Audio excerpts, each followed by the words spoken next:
बसपा छोड़ के कांग्रेस में शामिल हो गए। कांग्रेस अगर सही चुनाव करते उम्मीदवार का तो कांग्रेस भी भारी पड़ती।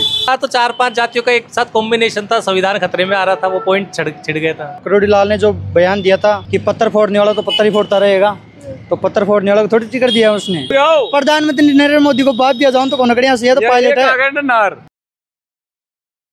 राम राम, स्वागत है आप रोज झलको राजस्थान पर। मैं नंदिता आपके साथ। उपचुनाव के लिए हर विधानसभा क्षेत्र के अंदर चौरस बीत चुकी है।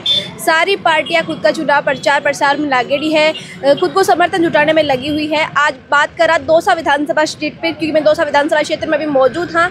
इस सीट पर अब की बार मुकाबला है वो बड़ा रोचक होने वाला है। पहले आपने बता दूं कि इस सीट पर जो बाहुल्य संख्या में है वह एससी और एसटी है, और बीजेपी इस बार जगमोहन मीणा जो कि किरोड़ीलाल मीणा का भाई है बाने उम्मीदवार के तौर पर उतारी है। तो कांग्रेस इस बार डीसी बेरवाज जो कि एससी समुदाय आया करे बन मैदान में उतारा है, जबकि हर बार कांग्रेस अटू मीणा समुदाय का कोई व्यक्ति नहीं उतारा करे। लेकिन इस बार बीजेपी जगमोहन मीणा ने टिकट दियो है। इन्हें देखता हुआ कांग्रेस भी खुद की रणनीति में थोड़ा बहुत चेंज करियो है, क्योंकि बीजेपी इस सीट पर लगातार ब्राह्मण चेहरा पर दाव खेलती आ रही है, और इस बार भी वही माने जा रहे हो कि शायद कोई ब्राह्मण चेहरा नहीं मैदान में उतारे। लेकिन अब समीकरण बदल चुका है। इस वास्ते जनता जाना ला कि बार दौसा की जनता है भी को रुख की तरफ है। कई लाग रही है अब की बार उपचुनाव के मायने आज सीट कौन का पक्ष में रहने वाली है? कांग्रेस बीजेपी। हाँ, कई वजह की बीजेपी वजह जातिवाद से समीकरण, जातिवाद का समीकरण है। तो मीणा जाति सब ज्यादा है तो जगमोहन मीणा जी की तरफ रही, वो तो एक हो जाएगा। ये तो किरोड़ीलाल मीणा जी का तो कई प्रभाव है क्षेत्र में, खूब जमा को प्रभाव, और वहाँ को प्रभाव पहले अगर वो लगा देता तो पहले बीजेपी आती है, पर अब तो लगावेगा वो। पहला भी आ जाता तो पहला बीजेपी आ जाती है। हाँ, पर वो लगाया को नहीं, प्रभाव खूब जमा कोई क्षेत्र में, दौसा क्षेत्र में किरोड़ीलाल जी को कांग्रेस आ रही है मजबूत। तो कांग्रेस आ रही है, कांग्रेस आ रही है। क्या लग रहा है? कांग्रेस आ रही है, कांग्रेस आ रही है। वो अपनी कांग्रेस का चार इधर जिधर ज्यादा कांग्रेस ही कांग्रेस हो रही है। अच्छा, पहली बार कांग्रेस जीत चुकी है, अब की बार भी कांग्रेस जीतेगी। अब भी कांग्रेस जीतेगी। ऐसे तो विचार तो पूरा है, क्या पता पास क्या होता है। किरोड़ीलाल जी का भाई ने टिकट मिली बीजेपी की तरफ, कोई प्रभाव नहीं पड़े? कोई पता है नहीं अभी तक तो। या फिर कुछ विकास का भी मुद्दा है? विकास का तो रोड बन रहा है, गाँव में जगह जगह रोड बन रहा है, पानी का हो गया, बस ये हो रहा है। की बार बीजेपी का आने की संभावना आपने क्यों लग रही है? क्योंकि जब माहौल लग रहा है गाँव में बीजेपी का। बीजेपी क्यों? बीजेपी अब की बार मीणा जो उम्मीदवार है बन टिकट तो लिए कई वजह है की बात है। मजबूत पार्टी है, मजबूत पार्टी है। लोग कह रहे हैं कि इस बार भी कांग्रेस जीती, कई मानो गई बार प्रत्याशी बढ़िया था मुरारीलाल मीणा, इसलिए। अच्छा, अब की बार जो डीसी बेरवा अच्छा नहीं है? नहीं। क्यों? बांग में प्रधान भी तो रह चुके हैं, पहली बांग पत्नी भी प्रधान है अभी तो। वो उधर किरोड़ी का भाई, किरोड़ी डॉक्टर साहब मजबूत नेता है, मंत्री रह चुके हैं, मंत्री है, मजबूत पार्टी के प्रत्याशी है। दौसा में जातीय समीकरण के आधार पर टिकट का वितरण हुआ है, एससी और एसटी। तो इसमें है ना जनरल जात की उपेक्षा की गई है। सामान्य श्रेणी के मतदाता भी दौसा विधानसभा क्षेत्र में, जिसमें ब्राह्मण, राजपूत और महाजन करीब 80,000 के ऊपर है।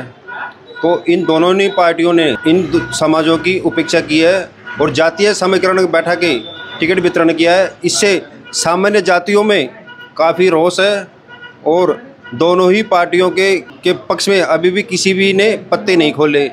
दोनों समाज में जैसे एसटी है और एससी है, जबकि दौसा विधानसभा सामान्य सीट पे है। अब से पहले 4 बार बीजेपी ने सामान्य प्रत्याशी को दिया था, भूतपूर्व विधायक शंकर लाल जी शर्मा को। तो यहाँ थे मुरारी लाल जी 2 बार विधायक चुने गए, 1 बार बसपा से चुने गए, बाद में बसपा छोड़ के कांग्रेस में शामिल हो गए। तो अब दोनों ही पार्टियों ने सामान्य श्रेणी की जातियों का उपेक्षा की है। तो अभी कोई पत्ते नहीं खोले। दौसा विधानसभा में कोई भी प्रत्याशी भारी है या कमज़ोर है, अभी किसी को भी मालूम नहीं। 28 तारीख को जो टिकट वो हुआ है, क्या नाम से अपने भरा है ना फार्म है, 28 तारीख को कौन कौन टिकट वापस लेता है अपना नामांकन, उसके बाद में स्थिति क्लियर हो जाएगी। अभी दोनों पार्टियों का बराबर है, क्योंकि एक उम्मीदवार जो है एससी समाज हुए, एक एसटी समाज हुए। तो कई लाग रही है कि दोनों जी एससी और एसटी समाज का लोग के बाद उन्होंने वोट दे सी उम्मीदवार है। दोनों ही पार्टियों ने, जैसे एसटी है तो एसटी के 99% जगमोहन जी को मिलेंगे। जगमोहन जी भाजपा के प्रत्याशी है, और एससी समाज भी, एससी समाज के करीब 60,000 के लगभग मतदाता है। तो लामबंद हो रहे हैं। डीसी बैरवा जो कांग्रेस से प्रत्याशी है उसके पक्ष में लामबंद हो रहे हैं, और एसटी डॉक्टर वो जगमोहन जी के पक्ष में लामबंद है। जो सांसद बने मुरारीलाल मीणा जी पे 2 बार विधायक चुना जा चुका है।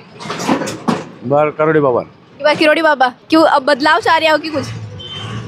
किरोड़ी बाबा बड़ा आदमी, अच्छा आदमी है। अब की बात तो फिलहाल भारतीय जनता पार्टी की। भारतीय जनता पार्टी की कई वजह है कि भारतीय जनता पार्टी मजबूत नजर आ रही है, क्योंकि उम्मीदवार सही चुनाव किया, उम्मीदवार का उम्मीदवार को सही चयन करे हुए। किरोड़ी लाल मीणा जी को काफी प्रभाव है इस क्षेत्र में, हाँ प्रभाव है। तो कत्तों का ही फायदा मिल सके बीजेपी ने चीज को, बीजेपी को पूरा फायदा मिलेगा, पूरा फायदा मिली। बिल्कुल। कैटेगरी चेंज होती है कैंडिडेट की, जनरल कैटेगरी से आता तो 100% कांग्रेस निकल जाती। पर कांग्रेस तो अटे कभी उतारी को नहीं जनरल कैटेगरी। नहीं ना, अब क्या बीजेपी ने पहली बार दिया है, एसटी को नहीं, बीजेपी जनरली देती आई है, तो जनरल का वोट तो डाइवर्ट होता। तो बीजेपी तो कौन निकली अगर जनरल ने 2 बार पिछली बार टिकट दी तो? पिछली बार तो 4-5 जातियों का एक साथ कॉम्बिनेशन था, संविधान खतरे में आ रहा था, वो पॉइंट छिड़ गया था। अच्छा। इसलिए इस बार निश्चित निकल जाती कांग्रेस। आपने कहा लगे कि कांग्रेस को जो प्रत्याशी चयन है बिन गलत बता रहा है कि अच्छे तरीके से चयन नहीं करे टिकट वितरण के दौरान। सही बात है, प्रत्यक्ष चयन सही नहीं है।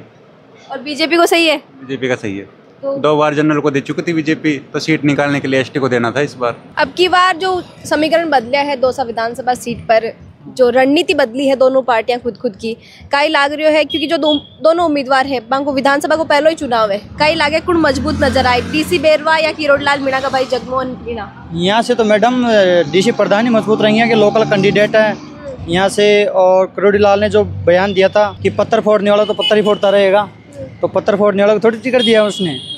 यहाँ का लोकल प्रभाव पड़ेगा, यहाँ की जर्नल सीट है तो जर्नल वाले विरोध कर रहे हैं, डीसी प्रधान जीतेगा, यहाँ से गुजर मीणा सभी इसको देंगे, यहाँ के लोकल कैंडिडेट है। कई लागे जो जनरल कैटेगरी का लोग है जो हमेशा ब्राह्मण चेहरा पर दाव खेलती है, बीजेपी पे नाराज है, तो बीजेपी ने नुकसान हो सके, कई बार डाइवर्ट हो सके कांग्रेस की तरफ वोट।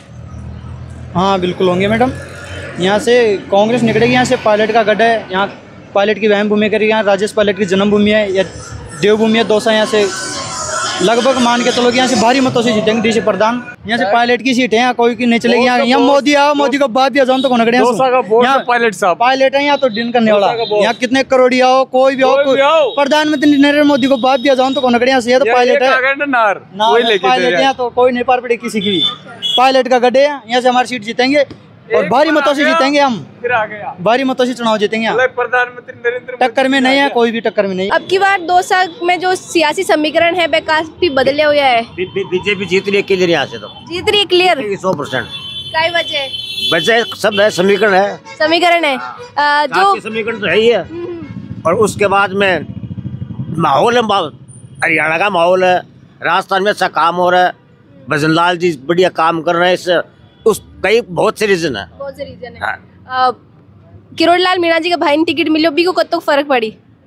फर्क तो पड़ेगा ही। अब की बार कई समीकरण बन रहा है दौसा के मायने का, क्योंकि बीजेपी मायने जा रही है कि सचिन पायलट को काफी प्रभाव है, तो भी चीज को भी काफी फर्क पड़ी।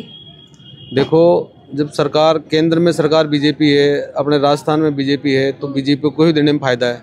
दौसा का विकास जब भी होगा जब बीजेपी जीतेगी। दौसा के मायने समीकरण और दो दावपेच काफी उलझाया नजर आ रहा है, कुछ लोग बीजेपी की मजबूत दावेदारी बताया जा रहा है कि बीजेपी अटू निकल सके, तो कुछ लोग कांग्रेस के पक्ष में नजर आ रहा है। वजह है कि कांग्रेस को अटे जो सचिन पायलट जी है बांग गढ़ मानो जावे है, दौसा काफ़ी ज़्यादा प्रभाव क्षेत्र है। दूसरी तरफ जो मंत्री है कैबिनेट का किरोड़ी लाल मीणा जी, बांग को भी काफ़ी प्रभाव है क्योंकि मीणा बाहुल्य क्षेत्र वो है, और दोनों के बीच में अब की बार काफ़ी कांटा को मुकाबला रहने की संभावना बताई जा रही है। बाकी देखो कि जनता को रुख की तरफ ज़्यादा है और निर्णायक भूमिका में जो है रहने वाला है ओबीसी वर्ग, जनरल कैटेगरी का लोग निर्णायक भूमिका में रही, क्योंकि एससी वाला जो है कांग्रेस ने वोट देता नजर आ रहा है, तो एसटी वाला इस बार बीजेपी ने दे। वजह है कि उम्मीदवार जो है जगनमोहन मीणा एसटी समाज जो आवे है, ये वास्ते बांग की तरफ झुकाव नजर आ रही है।